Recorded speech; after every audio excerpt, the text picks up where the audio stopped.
The numbers told the story. They always do. It's one of those idiots who believe in analytics. This is a numbers game with Gill Alexander on VSiN. Hour number 2 of a numbers game at VSiN, the sports betting network, VSiN.com, Game Plus, iHeart Radio, YouTube TV, and of course, Sirius XM channel 158. It's Gill Alexander. Still to come on the show, Drew Dinsick will join us. Talk football, tennis, anything that's on his mind. Get Drew for 3, I think, today, if I'm not mistaken.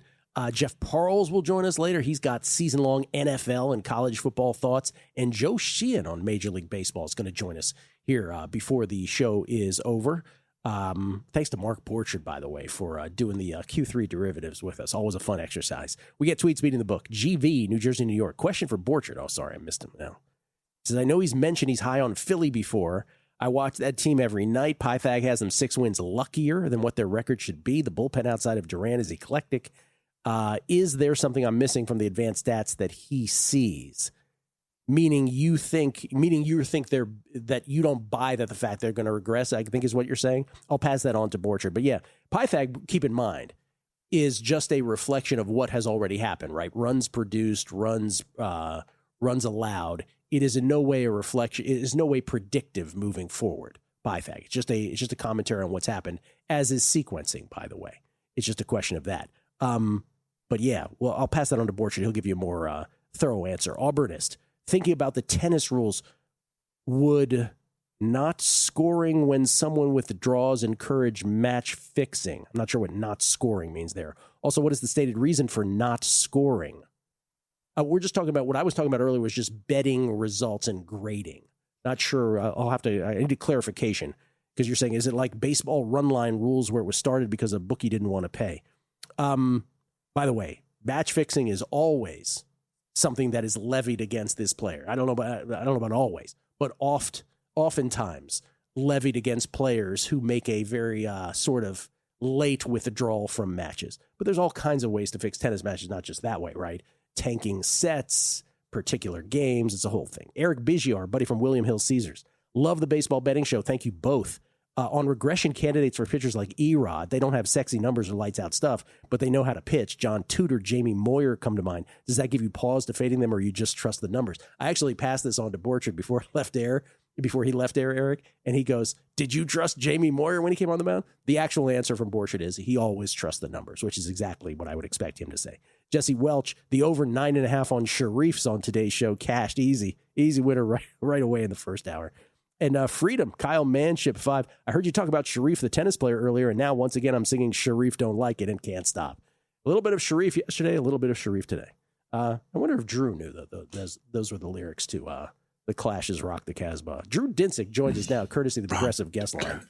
Drew, I want to wow you with a couple things right here. I want to wow you. Drew Dinsick, by the way, the co-host of the Deep Dive podcast, which he does with Andy Molitor, and of course, NBC Sports Bet the Edge, which he does with Jay Croucher. You can follow him on Twitter at whale_capper. Are you familiar with the 1982 smash by The Clash called Rock the Casbah? Are you familiar with that song? I'm very, very, very familiar with it, yes. Okay. In that song, who, Drew, quote, don't like it in the chorus? I don't know. I can't come up with the lyrics off the top of my head. Who don't like it? I was shocked that it was Sharif. All these years, 44 years, I thought it was Charlene, don't like it. I am an idiot. This we talked about yesterday on the show. There are a bunch of that era songs that all have that same kind of style that I was. I'm sure when I listened to them, I like first like that was like on you're a DC guy. Yes, sir. I grew up in DC, riding around with my dad in his Toyota Celica, 1981 Toyota Celica. We would rock DC 101. C101 with the Grease Man. With the Grease Man. Yeah, that's right. And they played that style of music all the time. And I know I was singing along completely made up words that were not close to the lyrics.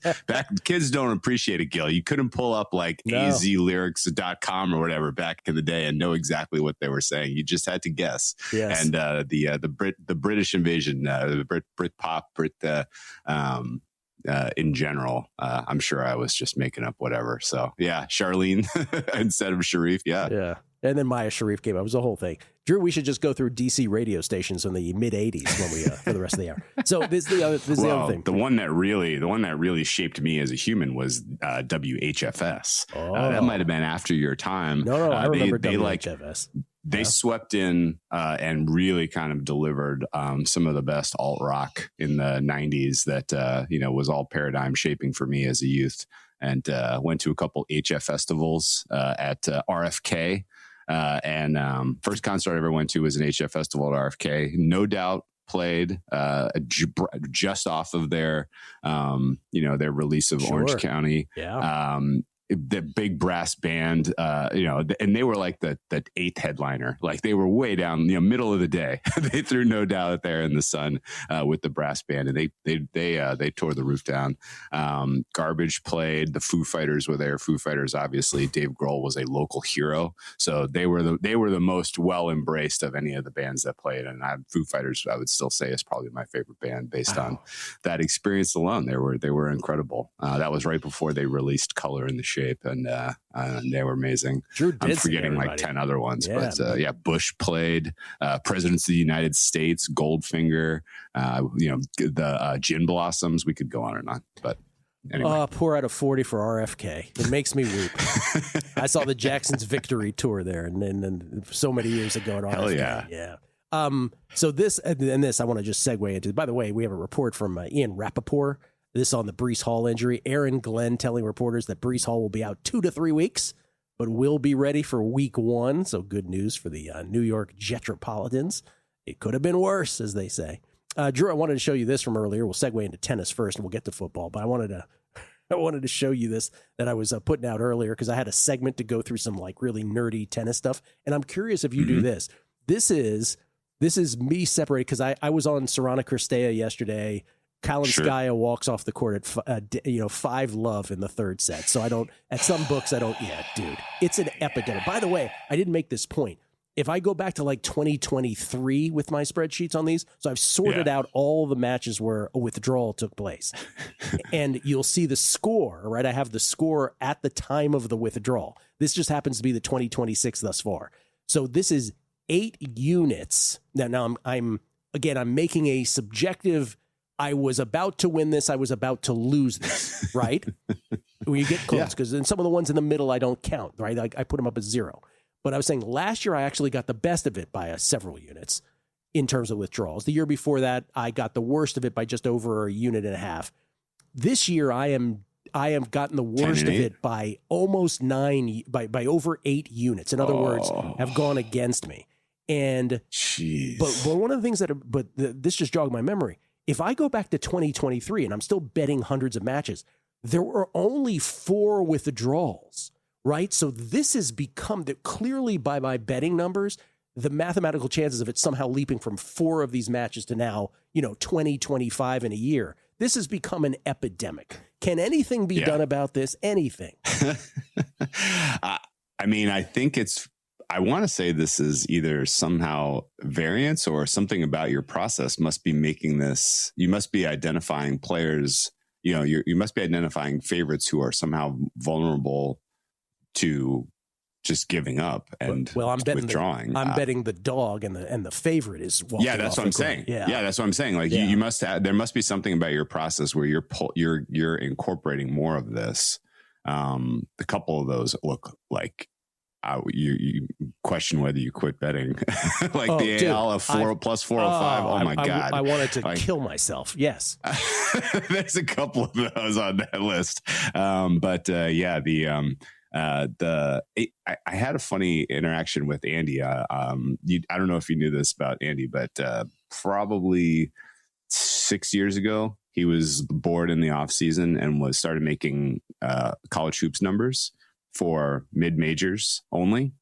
And he would only bet dogs off of his numbers for college basketball. I never really kind of interrogated what exactly his process was, but there were just a couple of like kind of uncaptured statistics that were really helping dogs in the mid majors.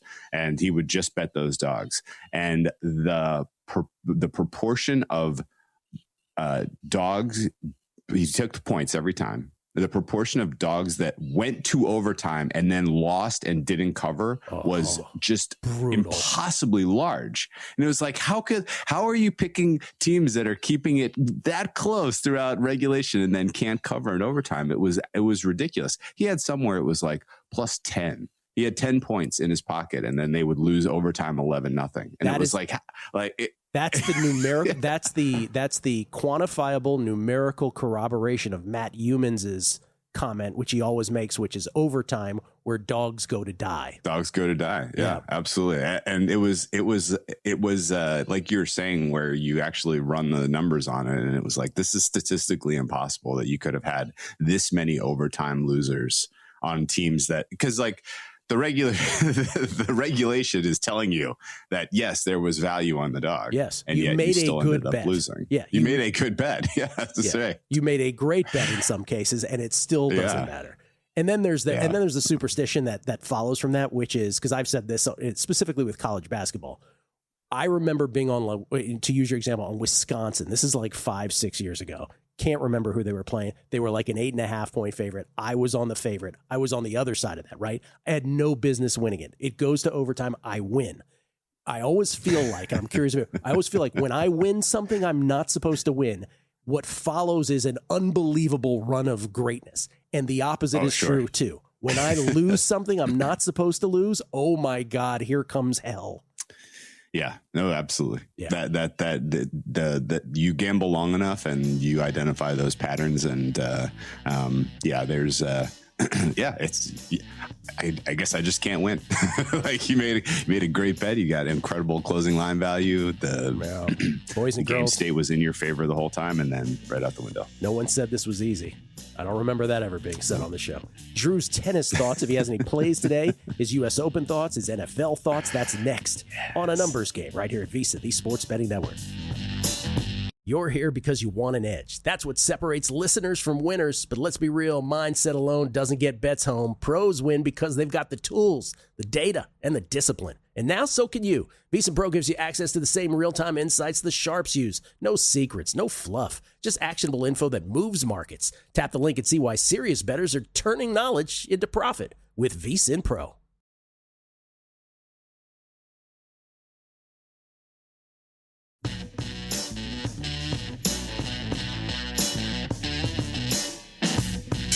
A Numbers Game on VSiN, the Sports Betting Network. College football season is almost here, and betting it blind is a losing strategy. Loser.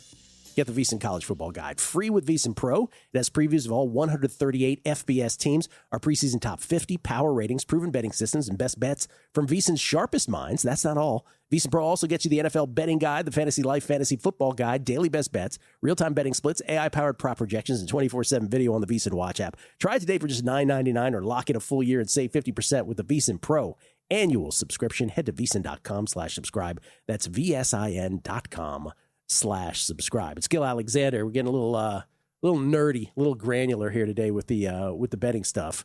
Hope everybody enjoys it.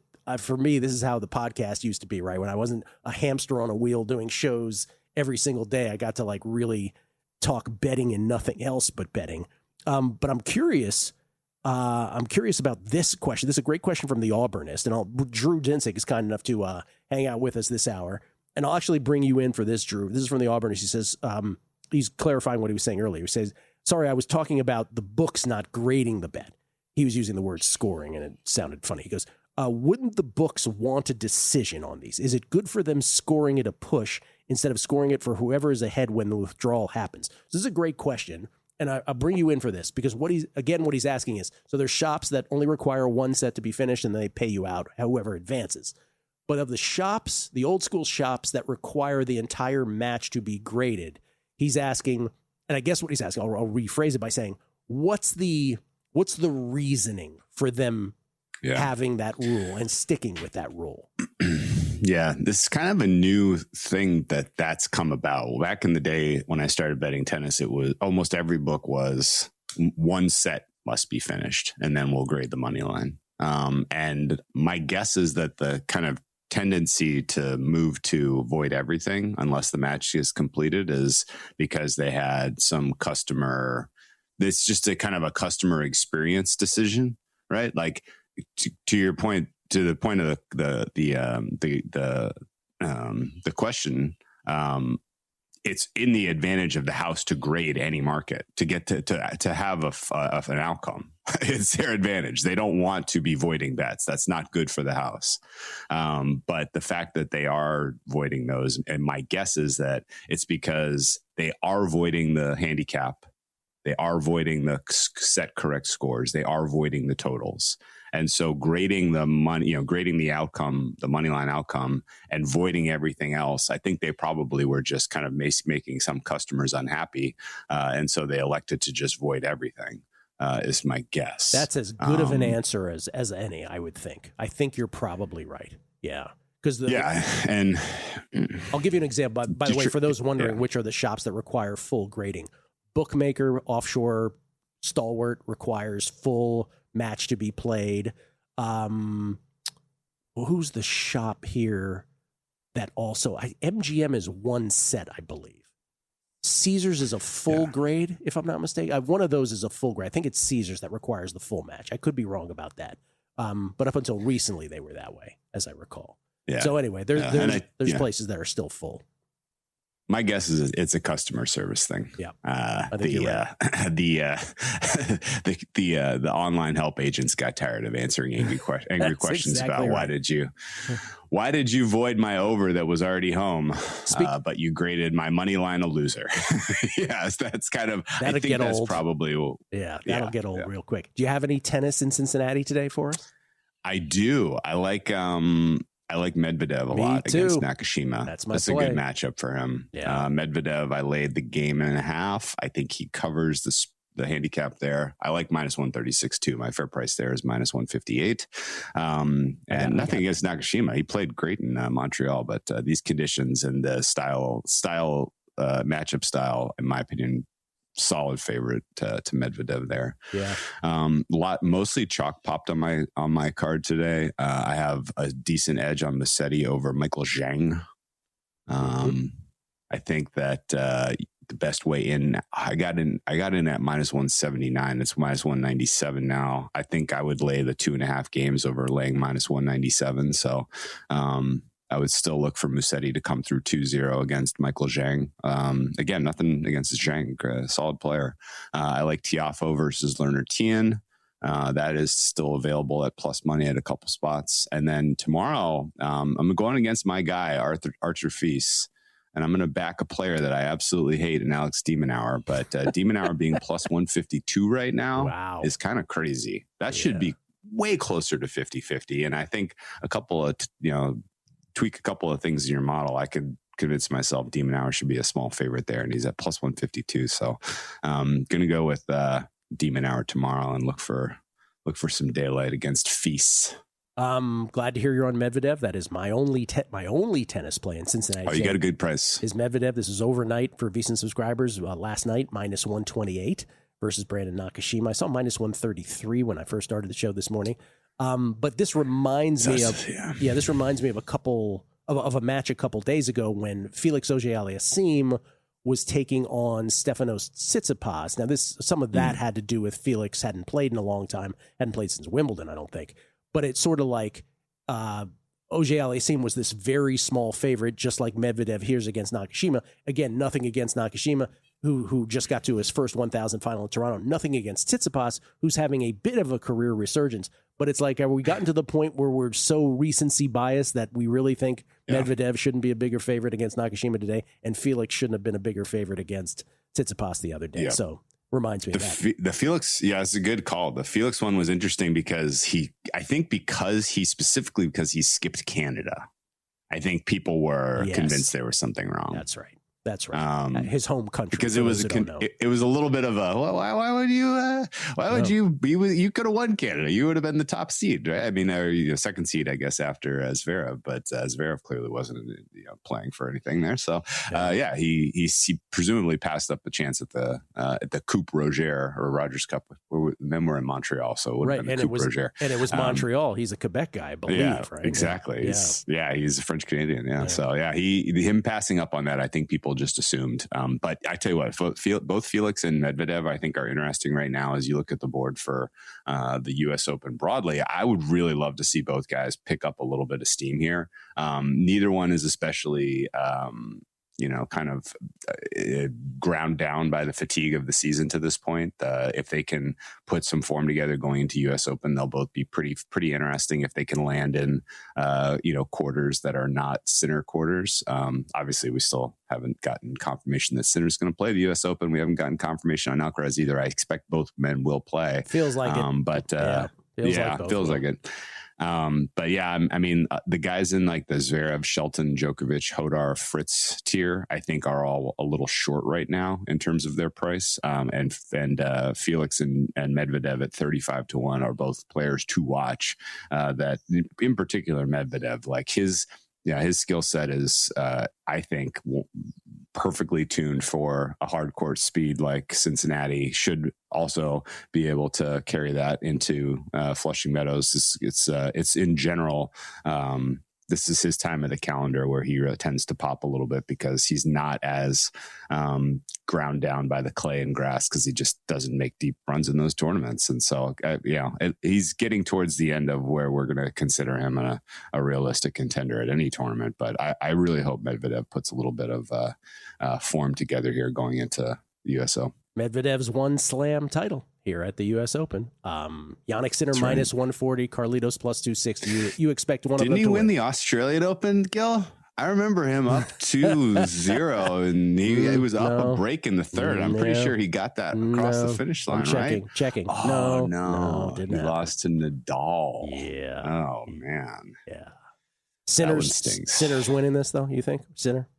I think so, yeah. I actually got some close to 50%-ish at some of the PMs. Nice. My number is close to 62.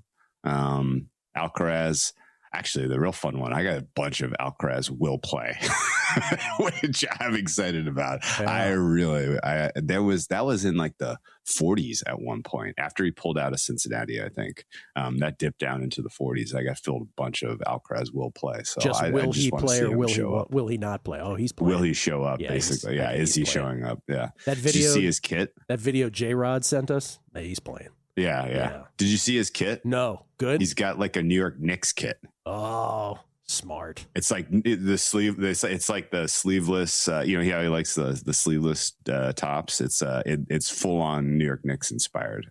Last thing on tennis, because we'll get to football after the break. Ladies, say it with me, Drew. Who's your girl? Iga's live. Thank you. She's live. Is that what you were hoping for? Yeah. No, real quick on the women's. Man, is this awesome that we have gone through the cycle, and it feels like there's like because Andreeva won the French and Noskova won the Wimbledon. There's like a lot of mission has not been accomplished. We have not gotten what we wanted out of this season from Iga, from Sabalenka, for Goff, Osaka, Pegula, like a bunch of really, really good women who I think are coming into this tournament with like a prerogative, and that's going to make it fun. Can't wait. Drew, Zach, and I will do the U.S. Open pod coming up. More with Drew on football next.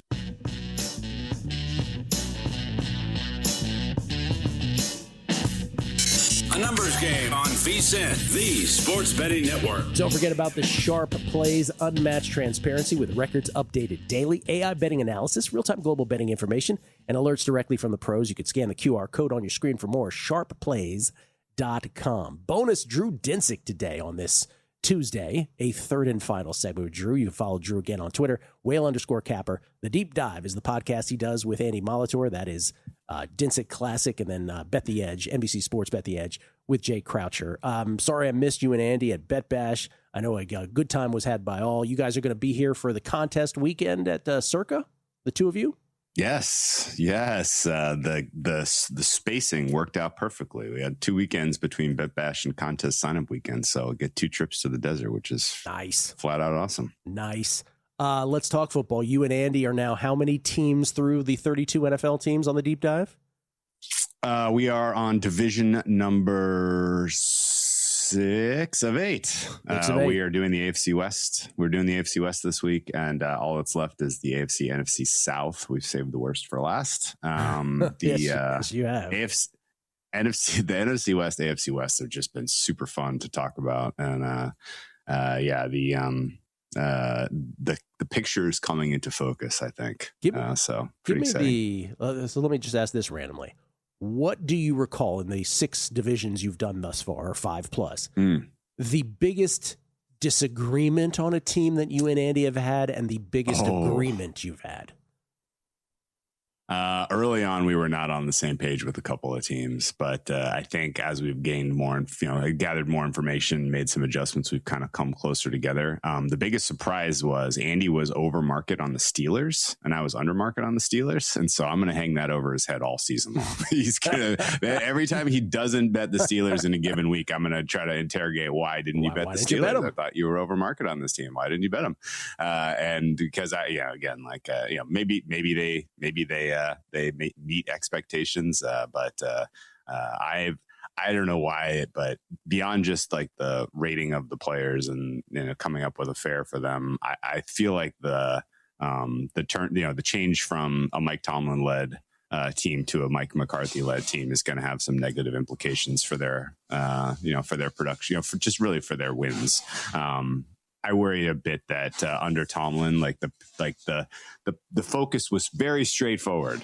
Get to 9 wins. Like, if we get to the playoffs, great. If not, who cares? We got to get to 9 wins. That's what mattered. If we win a playoff game, who cares? We got to get to 9 wins. And now, generally that grind of, kind of making that, making that number.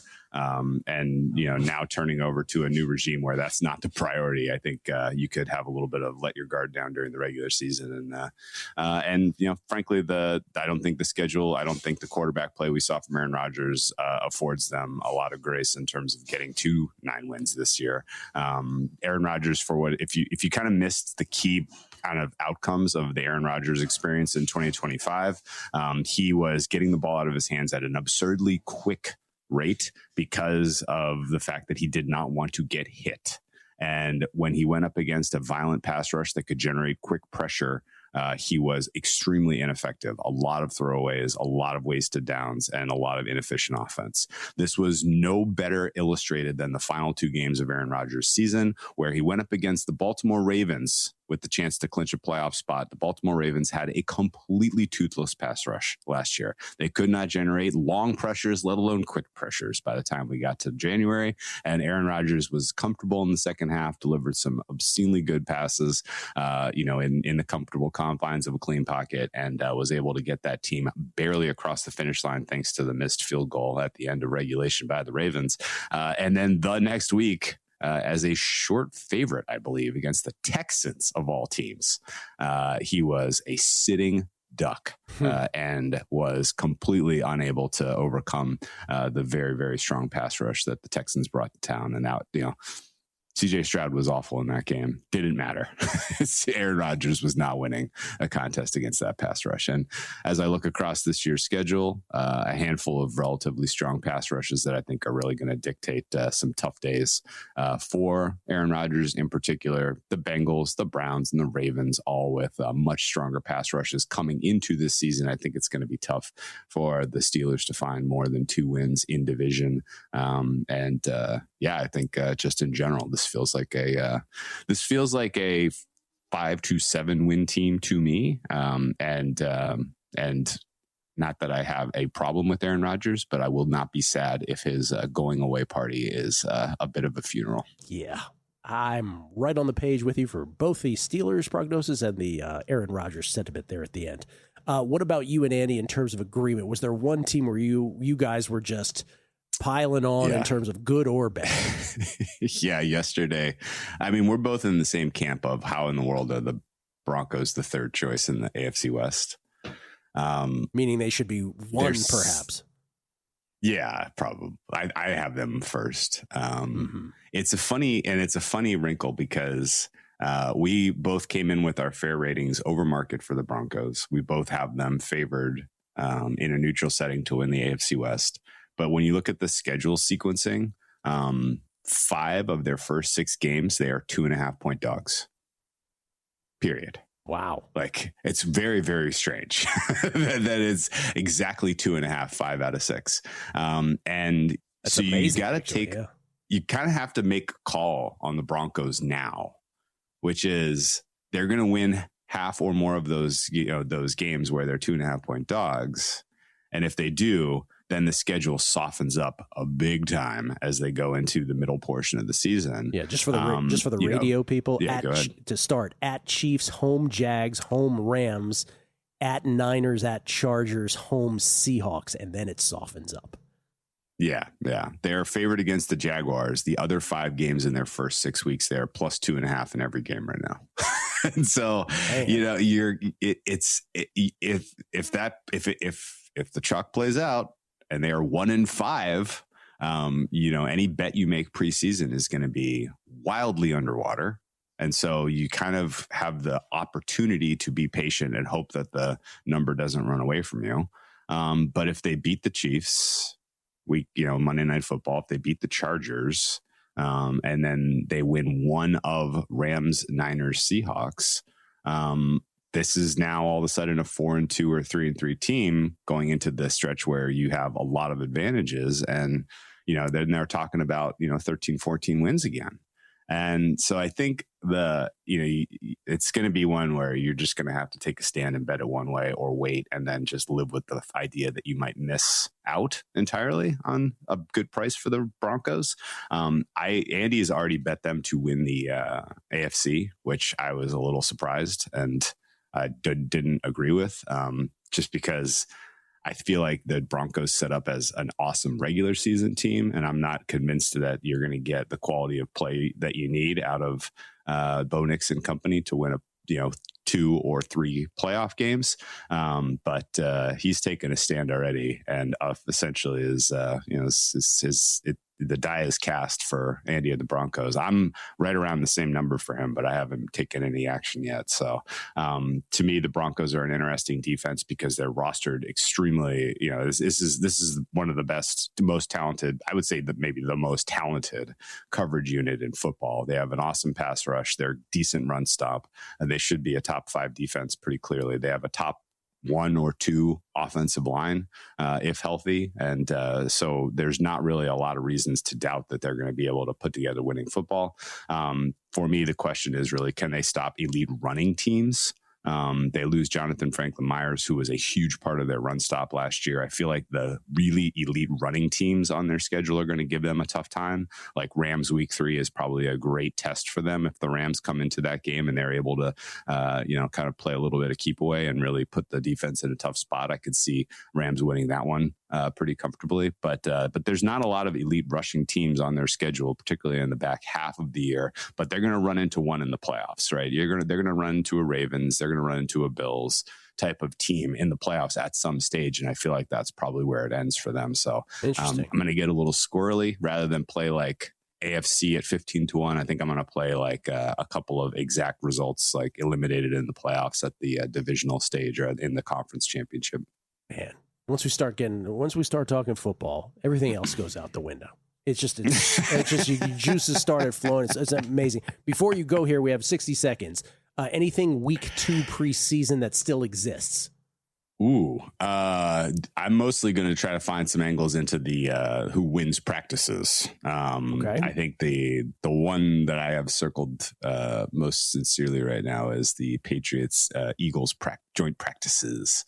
The JPs, I think, give you a little bit of signal when one team consistently wins these joint practices. They go into when you go into the week 2 game. The loser of the practices has a little bit of an axe to grind, a little bit of jobs not finished, and you get a little bit more effort and a little bit more sharpness and focus out of that team. And the other team's like, mission accomplished. We don't really care what happens in this game. So looking for some effort imbalance based on lopsided joint practice outcomes. So excited for that. It's a Googling contest. You got to research. You got to figure out who looks good and who does not look good in practices, joint practices. Drew, thank you so much. Appreciate it all, man.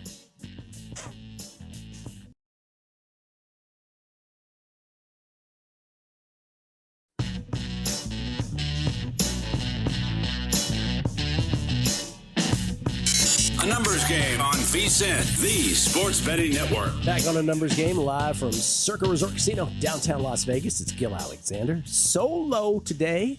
Kelly on vacation. He will be back on Monday, assuming all goes well in Nashville. We assume he'll be back and he'll be fine. Won't be hungover or anything. Matt Brown actually joining me for one more day this week tomorrow. Later this week, Thursday, Crack, of course, Bill Krackenberger in studio. Also on Thursday, Warren Sharp joining the show, we believe. We'll get confirmation from Warren on that. Friday, Fez on the show as well. On Friday, who am I forgetting? Somebody else on Friday. Paul Carr. Oh, here's the thing. Thursday, Friday, Danny and I were like, hey, wait, what? Because we just got off the World Cup, and so our soccer minds are still, with the World Cup in the rear view. But Paul Carr letting us know, hey, Premier League, let's do season longs. Let's do first weekend picks. The Premier League is already back. So Paul Carr will give all his season longs on Thursday. He'll do his picks on Friday. Looking forward to having him here later in the week. We get tweets at Beating the Book. James Lloyd, please tell me the lyrics to Yellow Ledbetter. I can play it on guitar, but I have no clue what the blank he is saying. I'm not even familiar. WD-40 Plus, Rockin' Shoe. Gil, heard you talking about the Rock the Casbah lyrics on the show. It's Sharif. Don't like it. No, I know. And it's a whole story. We get it. It's Sharif. I once knew a girl who thought Beast of Burden was I'll never be your big suburban. We all have one. It's awesome. Scrabble Star. That's the Rolling Stones, right? Scrabble Star. Biscayne Dog 74. Final word on this. A discarded set of lyrics by The Clash. Oh, I see what you did here. He said, Sharif had to pull out Rock Gill's bankroll. Rock Gill's bankroll. Thank you so much. They're the best listeners ever. Coming up with lyrics to songs. You think The Clash knew this was going to be applied to tennis bets 44 years later? I wonder. Mark Gupta. Hey, Gil, on your tennis bad beat numbers, have you had any repeat offenders? Oh, this is a phenomenal question. And I don't have the answer to this. Anecdotally, if I think about it in time, has somebody screwed me by walking off the court late on multiple occasions? There are certain players, right? You may have, one of the ones was the Maya Sharif one where Paula Badosa walked off right before. And by the way, let me just aside to an aside, because I was using the terms interchangeably and I shouldn't. Nicholas Griggs points out a walkover, technically, right, is before the match even starts. So we're not talking about walkovers. That's Kelly and I, the joke about, the Allen Iverson walking over Tyronn Lue and that players should be made to lay down and person physically walk over them. Retirements are what we're talking about. So thank you for that clarification, Nico Griggs. I don't want to use them interchangeably. Retirements are the things we're talking about. But to answer your question, Mark Gupta, are there repeat offenders to this? Like the Paula Badosas of the world who walked off the court versus Sharif. She's a culprit, but she usually has the decency to withdraw before the match ever starts. I don't know that she is a recidivist, to use the criminal term for repeat offenders. I don't think she's a recidivist on walking off the court in the middle of the match. The girl the lady who we were the culprit of yesterday, Anna Kalinskaya, who took her toys and went home down 5-love. You can't just play 4 more points. You can't just let her score 4 more points. And just give her this. Forget our bets, right? I understand we're betting and we're self-centered about it, but allow your opponent the dignity of the complete match, right? You can't just let her play out 4 more points, let her ace you 4 times or whatever. Anyway, Anna Kalinskaya is now on the radar because I heard yesterday this is her 8th retirement here in a couple years' time. So that is buyer beware. So I do have to, yes, it is now incumbent. I can't believe we're at this point now because as I mentioned in 2023, in my entire spreadsheet, there's only 4 retirements in the entire season. And then you see it's like blossomed over the last 3 years to 20 and now 25 of them. And like, who knows how many this year. So this is becoming an epidemic. And so Kalinskaya, you are now on the radar for not having the decency to withdraw before the match, but actually to not allow matches during to reach their conclusion. So it's sad that you have to keep that list going. Great question, though. Haji, I thought it was Cherie. Don't like it. And it's been 44 years. Not sure how I feel about it now. I'm going to just repeat this because people are like, what is this? Rock the Casbah. This happened because my brother started singing it. The song came on. He said Sharif. I'm like, what are you talking about? He says, oh, yeah, it's Sharif. I was like, I thought it was Charlene all these 44 years. I said Charlene. Chrissy Andrews, who I texted immediately, he says, oh, I thought it was, he said Shireen or something like that. Or Joe Pita said Shireen. Chrissy said Cherie. Anyway, more people got it wrong than good, except for listeners of this show, who apparently are all geniuses and all knew it was Sharif. And Sharif makes sense, right? Because the song is about a fictional king, Sharif, who wasn't appreciating the kids playing their rock and roll, if you know what I mean. Let's see. Any value in Carlitos, Shrek. Any value in Carlitos 3-1 U.S. Open. Even if he hasn't played, he will be tuned by the time he makes the semis, assuming he does. Yeah, look, it's either Sinner or Alcaraz. It's not that complicated on the men's side. Everybody else is super great, but it's still those two guys. Even a hampered Carlos or a we don't know what he's going to be like Carlos. So I understand the point. But Jannik Sinner still the rightful favorite. Is there value at 3-1? No, but if it gets any higher than that, there's value. You're getting there. Plus 350, 4-1, then you're talking absolutely value on that. And Jason H11, don't forget Elton John's iconic song, Tony Danza. That's right.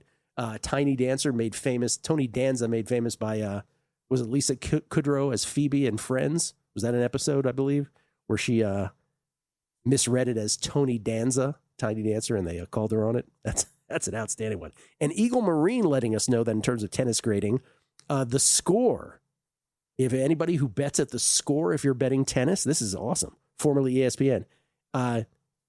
They treat tennis retirements like this. Match winner, okay, so match winners' bets are void if your player retires after the first set. The match winner bets win if your player advances due to retirement after one set. Okay, so basically they give the player the best of it either way. All right, good job to score. I don't know how much they're letting you bet at the score. That's a whole nother story. But at least they have favorable rules in favor of the player on both sides of that. Anyway, best listeners in the game. Y'all are awesome. Appreciate all the tweets. Jeff Parle still to come on the show here. Joe Sheehan's going to join us for baseball. Joe's got a bunch of picks for baseball today, and Jeff has a bunch of season longs in both college football and pro football. He's got a bunch of thoughts really for both as well, in addition to bets that he's made. A couple things. One, just riffing off what Drew said in the previous segment, I am directionally with him on both of the teams that he was talking about. Pittsburgh Steelers under.